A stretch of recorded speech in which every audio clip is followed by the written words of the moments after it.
the message, mga kapatid. Gusto kong sanang pangalanan ng iba, pero I will stick to the title, mga kapatid. Baguhin ko lang yung at dagdagan ng scripture. Pero tatalakayin pa rin natin ang mga scripture na nadaanan na natin. Mark 8:36-37. For what will it profit a man if he gains the whole world and loses his own soul? Or what will a man give in exchange of his soul? Praise God. Wala pa akong nakalimutan, walang announcement.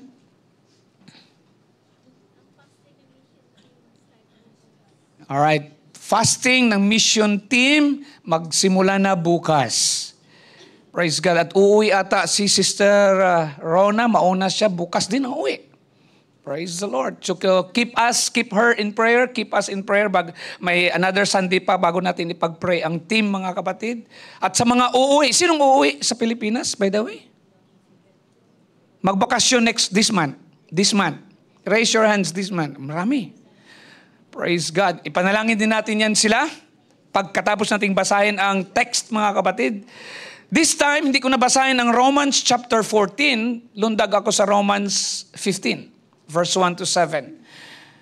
We then, who are strong, ought to bear with the scruples or weaknesses of the weak, and not to please, sa King James, infirmities, and not to please ourselves. Verse 2, let each of us please his neighbor for his good, leading to edification. At tinignan ko yun, ano yung edification na yan? Sa Greek word, mga kapatid, is building up, leading to building up. For even Christ did not please himself, but as it is written, the reproaches of those who reproach you fell on me. For whatever things are written before were written for our learning, that we through the patience or perseverance and comfort of the scriptures might have hope. Now, may the God of patience and comfort grant you to be like-minded toward one another, according to Christ Jesus, that you may with one mind and one mouth glorify the God and Father of our Lord Jesus Christ. Verse 7, therefore, receive one another, just as Christ also receive us. Tinignan ko ulit sa Greek, mga kapatid, pwede yan receive you, no? To the glory of God.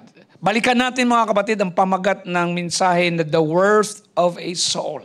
At ipanalangin natin ang mga advance party at mauna na mga kapatid at uuwi sa Pilipinas para sa mission trip. Panginoon, muli po kaming dumudulog sa iyo. We are here, Lord, to seek your face.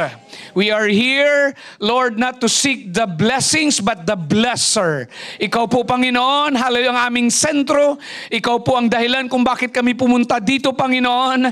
Dahil alam namin, hallelujah, na ikaw lamang ang nag-iisang nagmamahal sa amin, ng higit sa pagmamahal ng tao, Panginoon, o ng iba. Lord, wala kang kapantay, wala kang katulad. Salamat, Panginoon, sa iyong mga salita. Mangusap ka sa bawat isa sa amin, Lord. Bigyan niyo po kami, Lord God, ng kabigatan sa mga bagay na mabigat sa iyo, Panginoon, at importante sa iyo at mahalaga sa iyo, Panginoon. Ganun din, Lord God, enable us, Lord, to understand your will. Give us wisdom and understanding, Lord God. Hallelujah, for the times that we live today, Lord, and grant us, Lord God, hallelujah, liberty, kalayaan, Panginoon, to continue, Lord God, to preach, to teach, to share your word. In Jesus' name, and everybody say amen. Amen. You can be seated. Palakpakan natin ang Panginoon.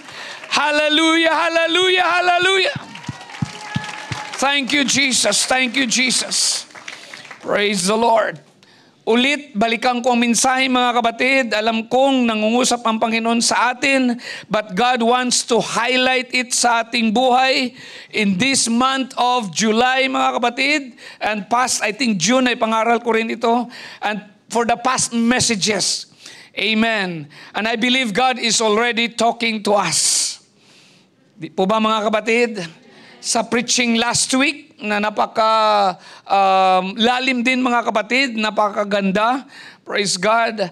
Pero sabi nga sa atin ng Panginoon, mostly pag dumudulog tayo sa Kanya mga kapatid, that He has a fresh word for each and every one of us. So maybe ang titulo nito mga kapatid parehas, but may fresh word of the Lord tayo sa hapong ito.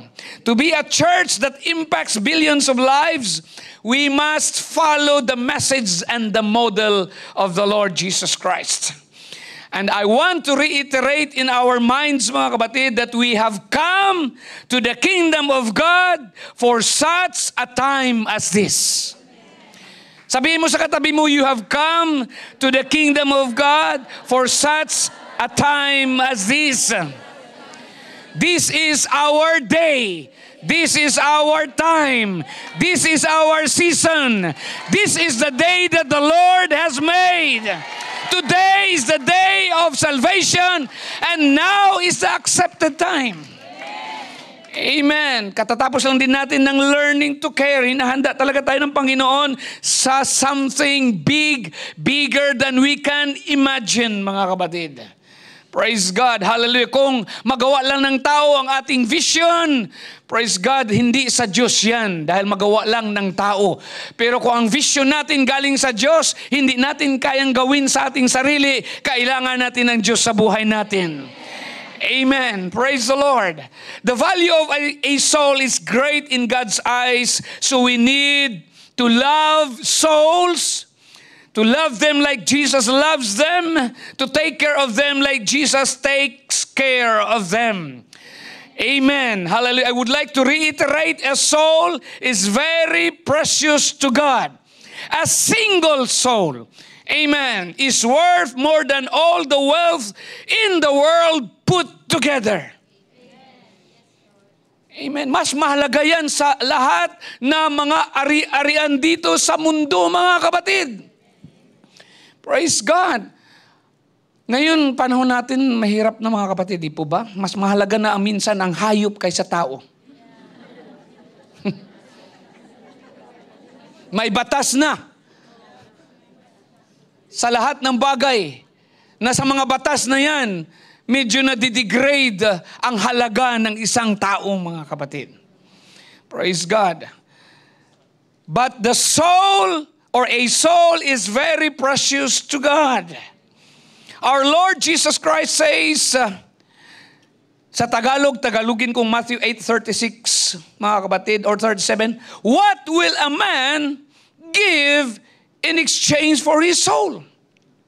May maibabayad ba siya para mabawi niya ang kanyang buhay? Sa translation ito mga kapatid sa contemporary. Napag-aralan natin, di po ba, last week or the previous weeks, na pwedeng summarize mga kapatid ang isang kaluluwa sa mga salitang living being, life, breath, self, mind, person, ego, desire, appetite, emotion, and passion. Praise God. But our soul is made up of the mind, will, and emotions according to biblical scriptures. Ito yung hindi ko makaalala last week. Praise God. Hindi ko kasi isinulat. Ngayon, isinulat ko na. Amen. Praise God. In 1 Thessalonians 5:23 indicates that we are tripartite being. We are spirit, soul, and body. Sabi dito sa 1 Thessalonians 5:23, now may the God of peace himself sanctify you completely, and may your whole spirit, soul, and body be preserved blameless at the coming of the Lord Jesus. Praise God. So soul, in short mga kapatid, the definition of soul is the mind, the will, and the emotion. Praise God.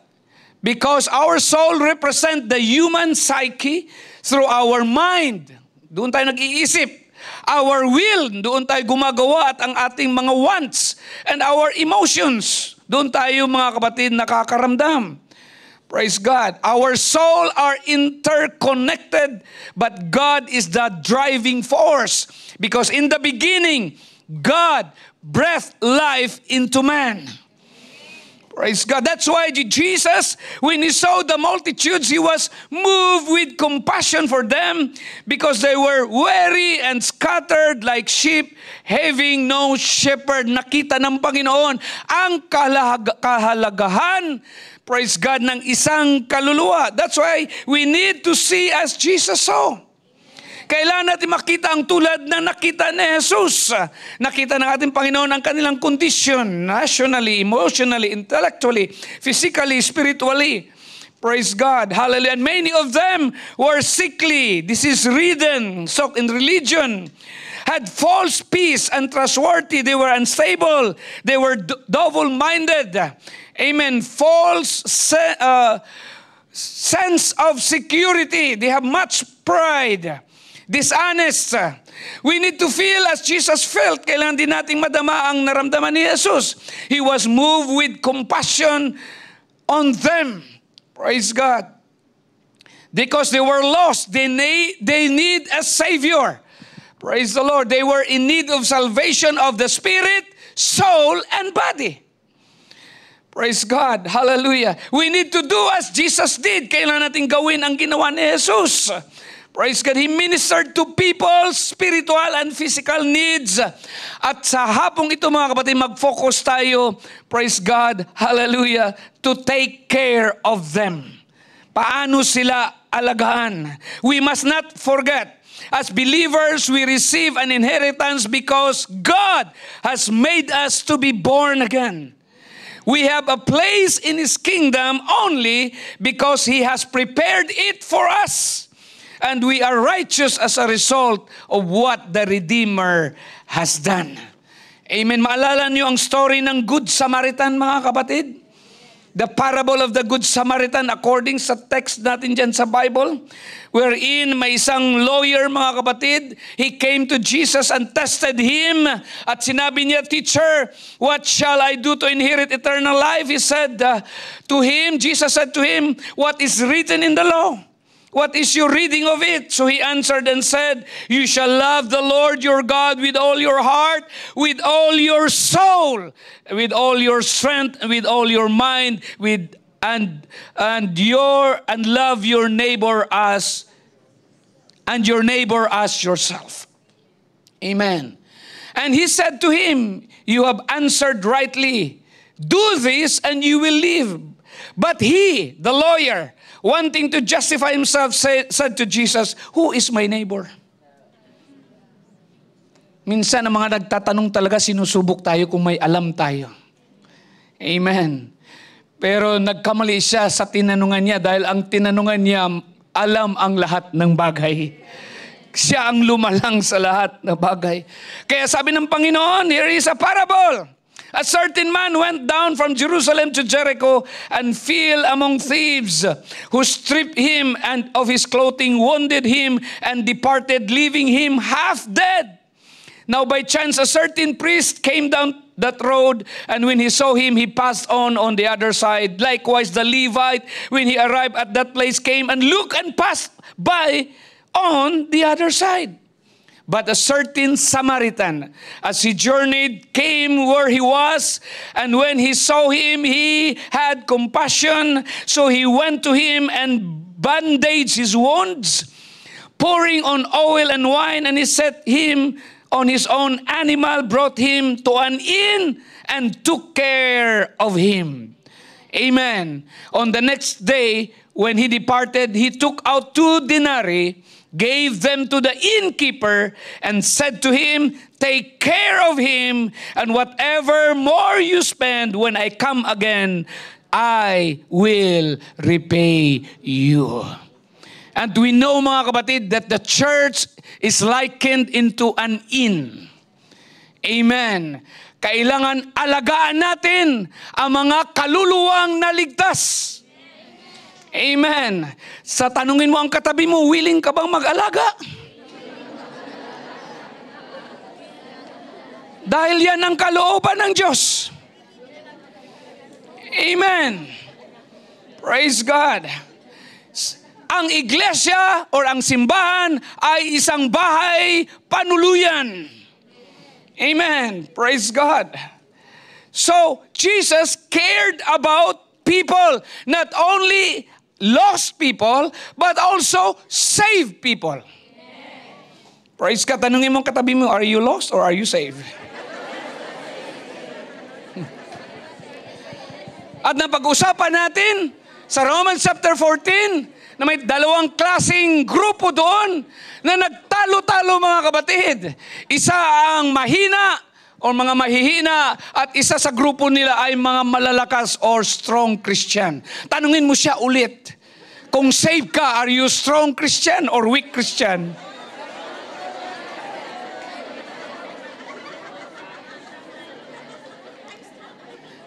Baunin nyo yan. I pray na panaginipan nyo yan. Ang sagot, kayo lang ang nakakaalam. Praise God. Hallelujah. Most of us struggle with two tendencies. We like to compare and we want to control others.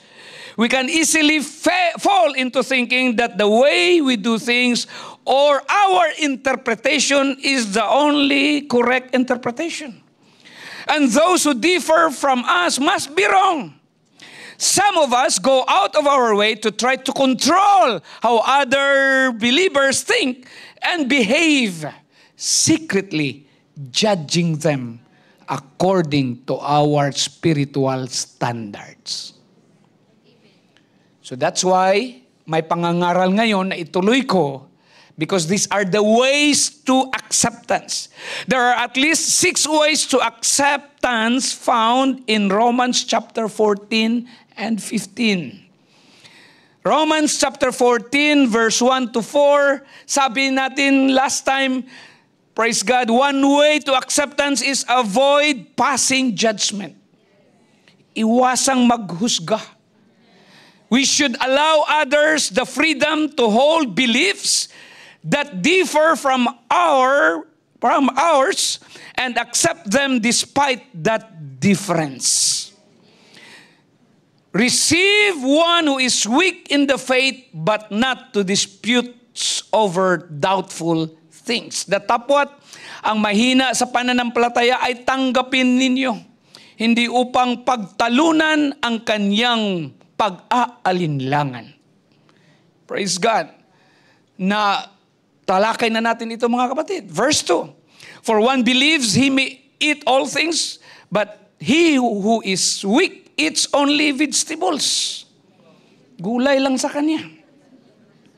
Amen. Pero sabi sa verse 3, let not him who eats despise him who does not eat. And let not him who does not eat judge him who eats. For God has receive him. Amen. Sapagkat pareho silang tinanggap ng Diyos. Notice the key phrase at the end of verse 3. God has received or accepted him. Natalakay na rin natin yan. That sabi nga ni Apostle Peter that God is no respecter of persons.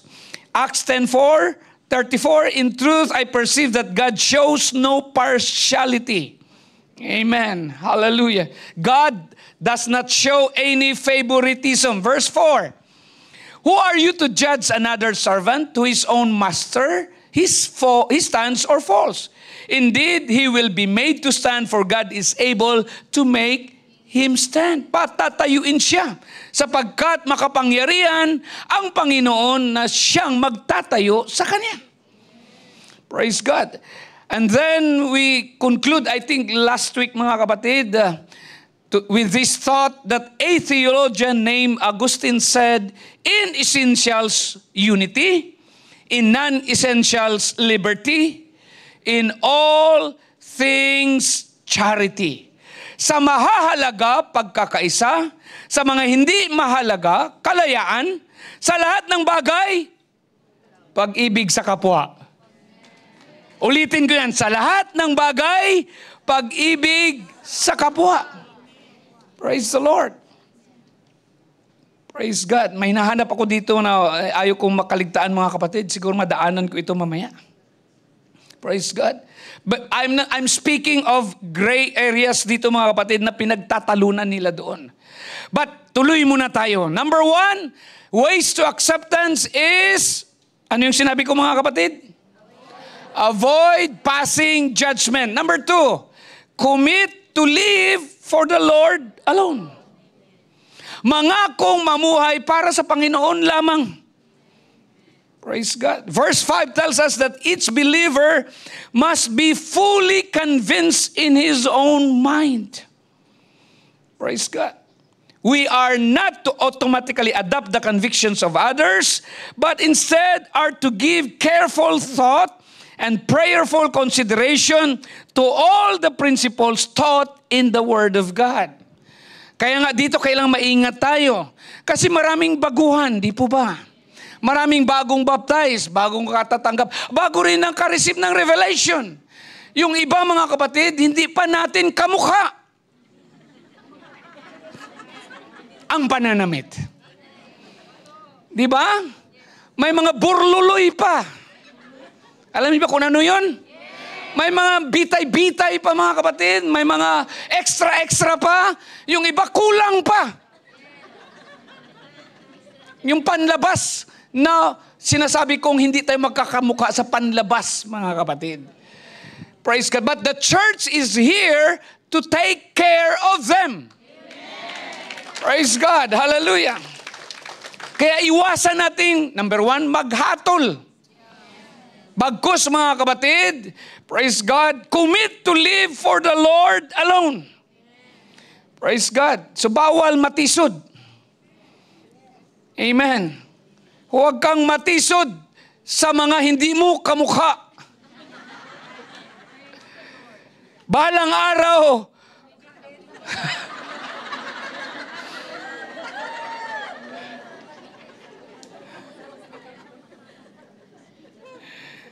we should commit, mga kapatid, to live for the Lord alone. We should strive to see our fellow saints or fellow members, praise God, as members of the same team. Kahit ibang district ka, i-Joy Fellowship ka pa rin. Tabernacle of Joy ka pa rin. Amen. At ang mga leaders ninyo, hindi pari-parihas ang kanilang masasabi natin personality. Praise God. Maiba na ang mukha, napaka-stricto. Di ba? Ang iba, hindi lang mukha ang stricto, mananalita, parang machine gun.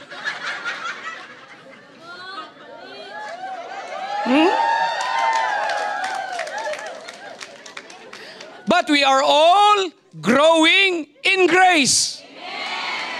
Lumalago tayo mga kapatid. Of course, ibang bagay naman yan, no?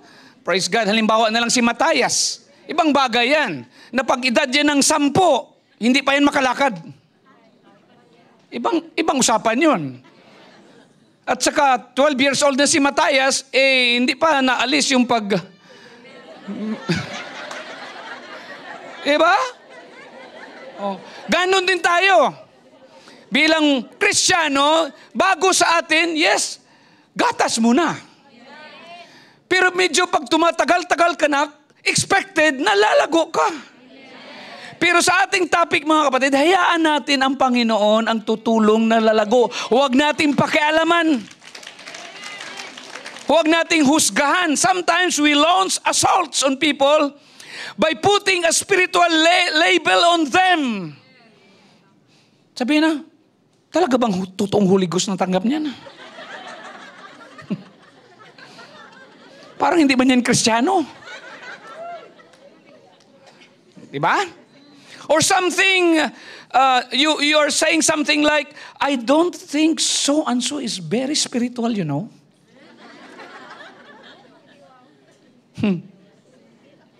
Maybe code lang nila yan. Pag sinabi nilang, I don't think so and so is very spiritual. Actually, ang gusto nilang sabihin is, since he doesn't or she doesn't see things the way I do, there must be sin in his life. There must be sin in her life. Diba? Yan tayo kung minsan eh. Bakit hindi ganito ang kanyang, anong tawag nito? bakit hindi niya nakikita? Bakit hindi niya naunawaan? Kasi kung naunawaan niya, gagawin niya. Siguro may mali talaga sa buhay niya. Praise God. Hindi lahat fruit inspector. Amen. Minsan magkamali ka kung hindi mo rin, kung hindi ka experienced fruit inspector, magkakamali ka. Kasi hindi lahat na dilaw ay hinog.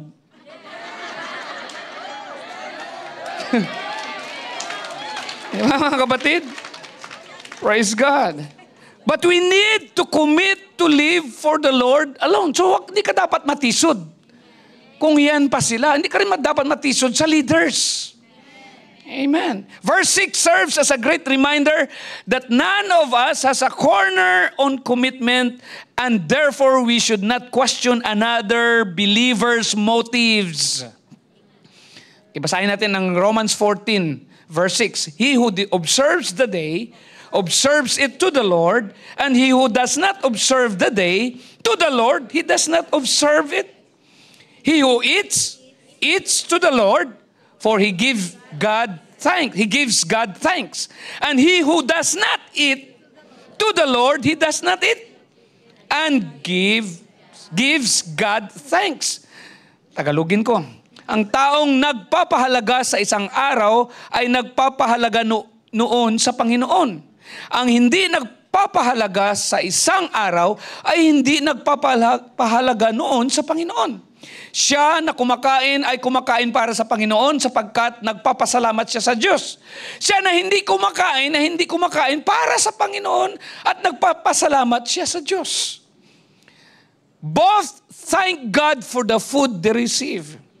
And both live out their convictions as an expression of their devotion to the Lord Jesus. So everything we do is to be done to please the Lord. My brothers and sisters, we need to give the benefit of doubt to other believers because we are not the only ones dedicated to the Lord. Sabi mo, ako talaga, I dedicate myself sa Panginoon. Praise God. Hindi ibig sabihin ang iba hindi nila dinedicate ang kanilang buhay sa Panginoon. Amen. So if we focus on that and cut others some spiritual slack, mga kapatid, then we'll be able to echo Paul's aim in 2 Corinthians 5:9-10. Therefore, we make it our aim, whether present or absent, to be well-pleasing to Him. Kaya naman, sinisikap naming malugod ang Diyos sa amin, maging dito man o sa piling na niya. Verse 10 gives us the reason why we shouldn't judge or look down on others. For we must all appear before the judgment seat of Christ. Sapagkat haharap tayong lahat kay Kristo para hatulan. Amen. So when we evaluate another person on disputable matters or doubtful things, we place ourselves in the position of judge over that person. Magiging hukom pala tayo, mga kapatid. Pag anuman ang napuna natin sa ating kapatid, praise God, ay ating bigyan ng hatol. Amen. So ipasa Diyos na lang natin yan, ang mga nakikita natin, mga kapatid, at ipanalangin lang natin sila. Praise God. Praise the Lord. In other words, when we judge, we are really usurping God's role. The phrase judgment seat comes from the place where the judges sat at athletic contest. Nasubukan nyo na mag-judge, di po, mga kapatid? Amen. Sino ang i-honor? Ang in-honor na decision ay decision nyo lamang po. Praise God. Likewise, you and I will appear before the exalted judge sa katapusang araw of the world, and only He will be able to judge the thoughts, intentions, and actions of every human being. Praise God. God doesn't need any help judging people because we are all at the same level. Praise God. The Message Bible, itong sinabi niya mga kapatid sa verse na ito. Eventually, we are all going to end up kneeling side by side in the place of judgment facing God. Your critical and condescending ways aren't going to improve your position one bit. Sa bandang huli, lahat tayo ay luluhod ng magkakatabi sa lugar ng paghatol na nakaharap sa Diyos. Ang iyong mga critical o pagkukunwari na paraan ay hindi mapapabuti ng kaunti ang iyong posisyon. Praise God. Have you ever noticed, mga kapatid? Almost without exemption, the people with greatest number of faults are themselves the most merciless in their criticism of others. Do you agree or not agree? Bato-bato sa langit? Praise God. My group of residents, mga kapatid, praise God, nag-sign sila sa kanilang neighborhood petition to stop reckless driving on the streets. Lahat sila pumirma. Kasunod na araw, praise God, naglagay ng pulis doon, patrol sa road, mga kapatid. Praise God. At may nahuli silang 5. At ang 5 ito, lahat ay nagpirma ng petisyon. Sila rin pala ang nagpetisyon. Sila rin ang gumawa. Praise God. We like to focus on what others are doing. Di po ba? Praise God. Hallelujah. Naalala niyo yung kwento ng ating Panginoon after the resurrection, mga kapatid? Praise God. Nung sinabi ng Panginoon kay Apostol Pedro na ganito ang mangyari sa iyo, Peter immediately wanted to know what Jesus was going to do about John. No? Praise God. I love the answer Jesus gave him. In John 21:22, Jesus said to him, If I will that he remain till I come, what is that to you? You follow me. Yun ang sagot ng Panginoon. Kung gusto ko siyang mabuhay hanggang sa pagbalik ko, ano naman yan sa iyo? Sumunod ka lang sa akin. Praise God. So kung may nakita tayong marang hindi papasok sa ating mga sikmura, mga kapatid, o ating na ginagawa ng iba, praise God, commit to live, mga kapatid, to the Lord alone. We'll say, praise the Lord. Our responsibility is to make sure that the Lord is number one in our lives and not to worry too much about other people. The real question has nothing to do what others are doing, but am I in a right relationship with the Lord and following Him faithfully? Number 3, control yourself in love. Pamahalaan or kontrolin ang iyong sarili sa pag-ibig. If we want to speed up our ability to accept one another, we must avoid passing judgment and commit to live for the Lord alone. The third way is to be controlled by love. Verse 13, therefore, let us not judge one another anymore, but rather resolve this, not to put a stumbling block or a cause to fall in our brother's way. Kaya nga, huwag na tayong humatol sa isa't isa. Sa halip, pagpasyahan natin ito na huwag tayong maglagay ng hadlang sa daan ng ating kapatid o maging sanhi ng pagkakasala ni numan.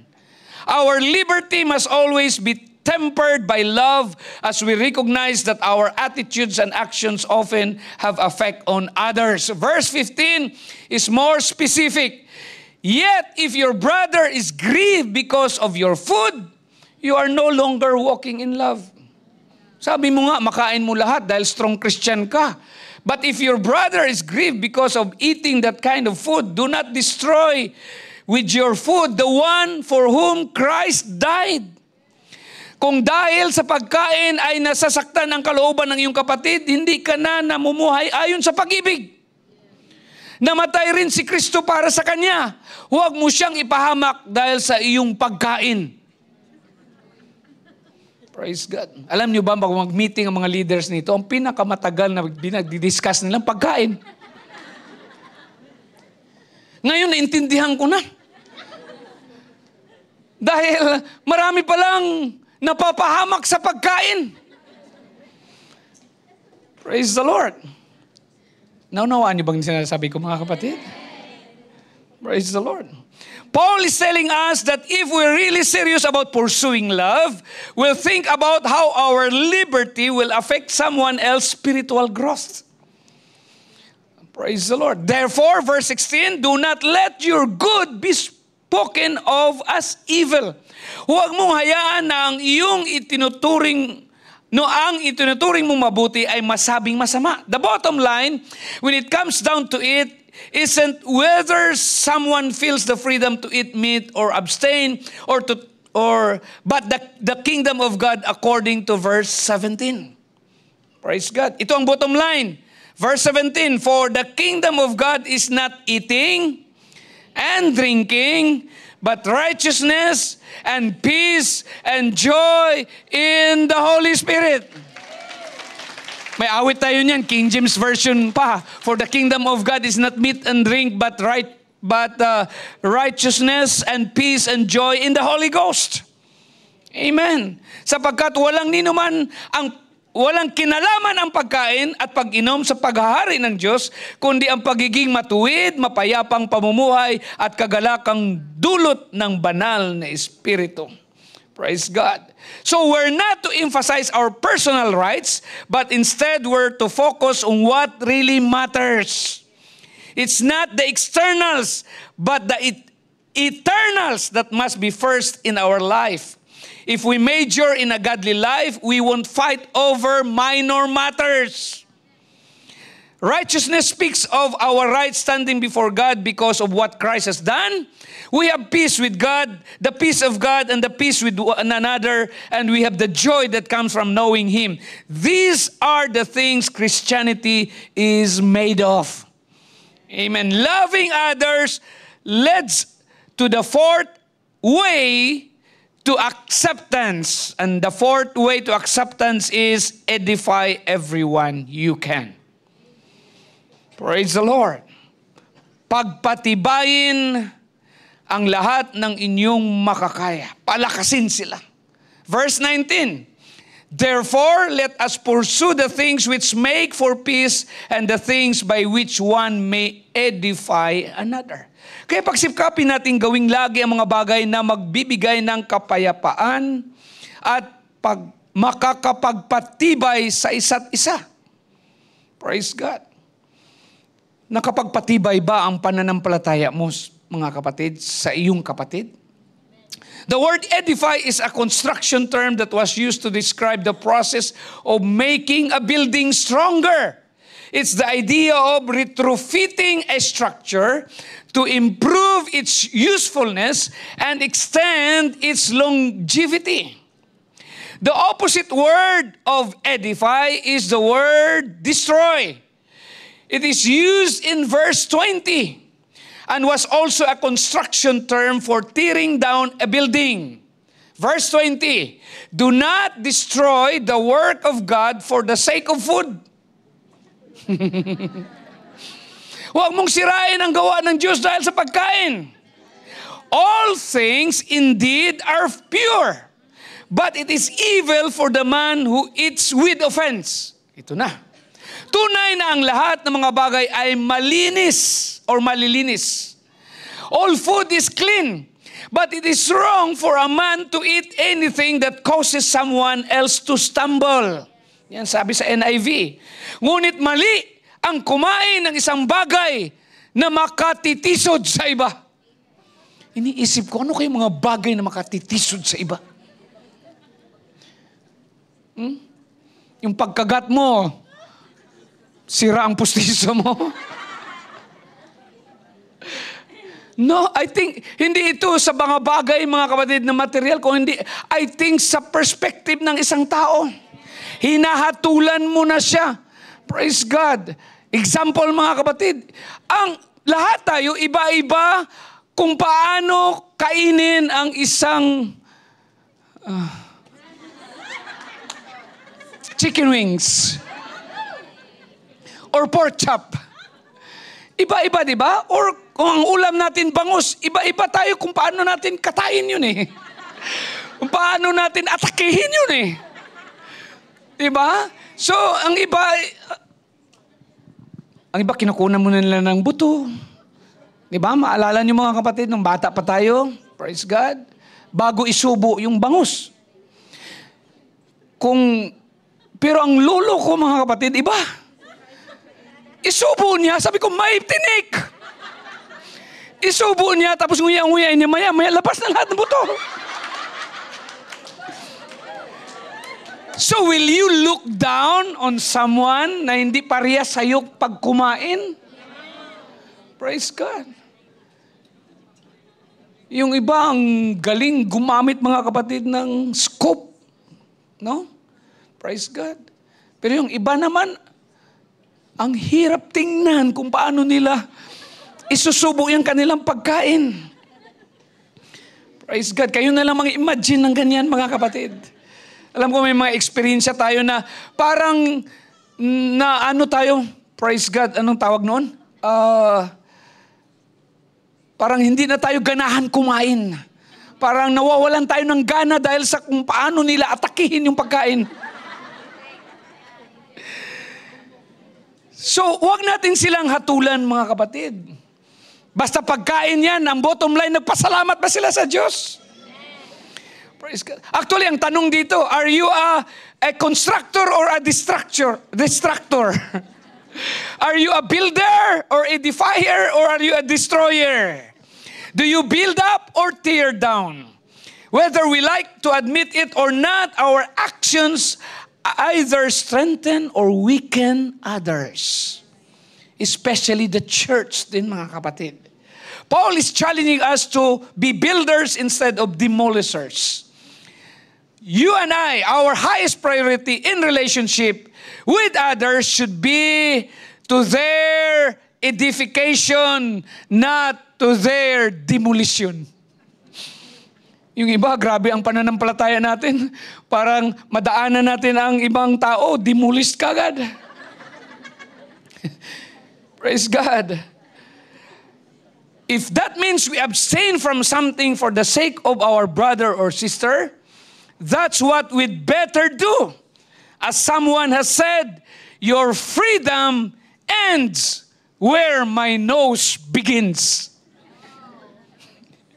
Do you love people more than you love being right? The question is not, can I do this? But rather, if I do this, how will it affect another believer? Di ba nakakainis minsan, tanungin ka, magawa ko ba ito? Lalo na mga group servant, di ba? May mga new converts tayo. Sis, ano bang minimum na aking magawa? Pwede ko bang gawin ito? Praise God. Nagfo-focus sa bawal o hindi? Praise God. Pero ang kasunod, actually, ang mas malalim na tanong is, sis, malugod ba ang Diyos sa gagawin kong ito? Praise God. Hallelujah. At tayo naman, mga kapatid, how will this affect our other believer? Number 5. Na-memorize niyo ba mga kapatid? Avoid passing judgment. Sunod. Commit to live to the Lord alone. Number 3. Control yourself in love. Number 4. Edify everyone you can. Number 5. Personalize your convictions privately. Panatilihing pribado ang mga personal na paniniwala. Amen.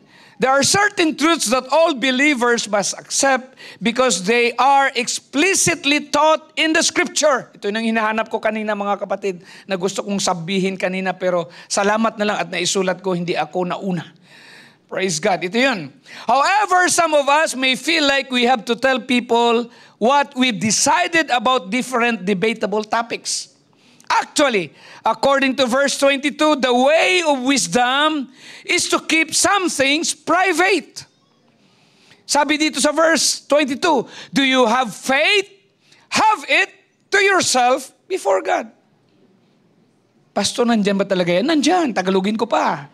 Kaya anuman ang inyong paniniwala sa mga bagay na ito, ikaw na lang at ang Diyos ang dapat nakaalam. Your personal convictions are just that, personal. If they were meant to be for everyone, God would have included them in the Bible. Kung gusto ng Diyos gawin ng lahat, include nyo sa Bible. Praise God. But He didn't. He gave them to you personally, and they should stay between the two of you. In his book, Grace Awakening, suggested ko ito na basahin ninyo mga kapatid, by Chuck Swindoll, quotes an unknown author. Sabi niya, to let go doesn't mean to stop caring. It means I can't do it for someone else. To let go is not to cut myself off. It's the realization that I can't control another. To let go is not to try to change or blame another. I can only change myself. To let go is not to judge, but to allow another to be a human being. To let go is not to be in the middle arranging all outcomes, but to allow others to effect their own outcomes. To let go is not to deny, but to accept. To let go is not to nag, scold, or argue, but to search out my own shortcomings and correct them. So personalize your convictions privately. And last, mga kapatid, treasure people like Jesus does. Pahalagahan ang mga tao, ang kapatiran, tulad ng ginagawa ng ating Panginoong Jesus. Chapter 15 begins with a call for us to be more like Christ when it comes to dealing with fellow Christians. When we were then, mga kapatid, verse 1, we then who are strong ought to bear with the scruples or weaknesses of the weak, and not to please ourselves. Let each of us please his neighbor for his good, leading to edification or to building up. For even Christ did not please himself. Tayong malalakas sa pananampalataya ay dapat tumulong sa mga kapatid nating mahihina sa pananampalataya. Hindi lang ang sarili nating kapakanan ang dapat nating isipin, kundi ang kapakanan din ng iba para mapalakas ang kanilang pananampalataya. Maging si Kristo ay hindi hinahangad ang sariling kapakanan. The admonition here is not to become people pleasers instead of God pleasers, but to please people instead of pleasing ourselves. This is similar to what we read in Philippians 2 and 3. Let nothing be done through selfish ambition or conceit, but in lowliness of mind, let each esteem others better than himself. Na huwag niyong gawin ang anuman sa pamamagitan ng pagkakampi-kampi o sa pamamagitan ng pagpapalalo, kung hindi sa banalan o sa kababaan ng pag-iisip na ipalagay ang bawat isa ang iba na lalong mabuti kaysa kanyang sarili. Are we making a huge sacrifice when we give up something for the sake of another's believer or another believer? Compared with what Jesus did for us, nothing is too great for us to do. No sacrifice we could ever make could match Calvary. If we want to treasure people like Jesus does, we're going to need some help. Kailangan natin ang tulong ng Panginoon. Will you stand? Jesus is both our model and our motivation in this regard. We see this in verse 7. Therefore, receive one another, just as Christ also received us to the glory of God. Tanggapin ninyo ang isa't isa gaya ng pagtanggap ni Kristo sa inyo para mapapurihan ang Diyos. Amen. Praise God. Disclaimer mga kapatid, ang sinasabi nating tanggapin natin ang kapatid, alam naman natin ang sinabi talaga explicitly sa Bible na wrong. If it is wrong, it is really wrong. If it is right in the scripture, it is really, really right. Ang dinidiscuss natin mga kapatid, praise God, hallelujah, sa hapong ito, ay ang pag-aalaga sa ating kapatid sa mga doubtful things or gray areas or disputable matters as the Bible said. Amen. Kung parte lang naman yan sa kanyang ugali, magbabago din yan. Babaguhin niya ng Panginoon.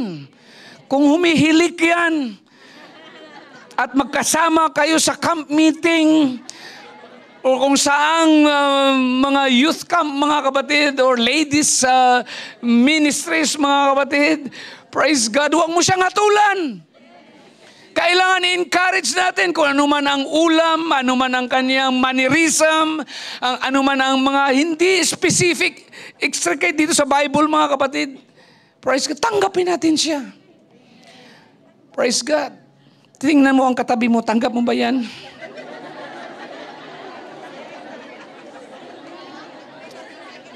Kahit hindi pa siya mga kapatid nagpabautismo, tanggapin natin sila. Mas lalo natin silang tanggapin kung nabautismuhan sila sa pangalan ng Panginoon. Praise God, hallelujah. Jesus accepts us unconditionally and irrevocably. Grabe mga kapatid, no? Tinanggap tayo ng Panginoong Hesus ng walang kondisyon at hindi na mababawi. Hindi na babawiin yun. Praise God. We should therefore accept others the same way. Dapat nating tanggapin ang iba, mga kapatid, sa parihong paraan. Praise God. Hallelujah. I believe, mga kapatid, there is a great move, mga kapatid, that will let us understand that the revival is already here. Amen. Damang-dama ko noon, mga kapatid, hindi ko makalimutan yun, praise God, na experience, posibleng ma-miss out ko ang year, but in one of our camp meetings, mga kapatid, doon sa Malaysia, praise God, I believe it's around 2008 or 2009, praise God, na damang-dama ko mga kapatid ang direksyon ng revival ng Panginoon. Direksyon ng harvest, mga kapatid. At ang masabi ko lang noon, ang impression sa akin na binigay ng Panginoon is, the harvest is coming. The harvest is coming. Praise God. But lately mga kapatid, hindi na yan ang aking masabing naaaninag sa spiritual, sa espiritu mga kapatid. But ang naririnig ko mga kapatid is the harvest is here. The harvest is here. Souls are here mga kapatid to be harvested. Nandito na mga kapatid, hindi lang coming, it did come na mga kapatid. Praise God. Hallelujah. Hallelujah. That's why we need to get involved with what God is doing. And our motive should be the great love of our Savior who came to this sinful world, who saw the great needs of lost people and felt compassion with them, mga kapatid. Hallelujah. That's why people need to hear the good news of salvation. They need to hear the gospel. At tayo lamang, mga kapatid, ang makagawa ng mga bagay na yan. Especially if we have experienced salvation or that salvation, you are one of the sent, or you are one of the people that God will send, mga kapatid. Praise God. You are one of His workers in His harvest. Hallelujah. So let's pray, mga kapatid. Lord, souls are very precious in your sight. It is the soul of our loved one, soul of our mother, father, wife, husband, children, daughter, sons, grandchildren, granddaughters, grandsons, hallelujah, souls of a friend, soul, hallelujah, of our employer, of our boss, soul of our relative, soul of a stranger, soul ng aming kababayan. Oh Lord Jesus, renew us, God. Hallelujah. Jesus, renew our spiritual eyes, O Lord. God, open our spiritual eyes of the harvest that is here. Hallelujah. Jesus, thank you, Lord. Hallelujah, that we have come to the kingdom of God for such a time as this. Lord, continue to instill to us the value of a soul, the worth of a soul, the worth of a human being that God has created. Oh, hallelujah, hallelujah. And Lord, Jesus, give us the ability, Lord. We need your help to take care of these souls, to share, to preach, to teach, to lead souls, lost souls, to care, Panginoon, of our brothers and sisters, Lord, to not put a stumbling block in their ways, oh God, but Lord, to build them up, to edify, hallelujah, to encourage, oh Lord, hallelujah, our brothers and sisters, Lord, to consider everyone as part of the team, members of this great team of harvesters, oh God, in your kingdom.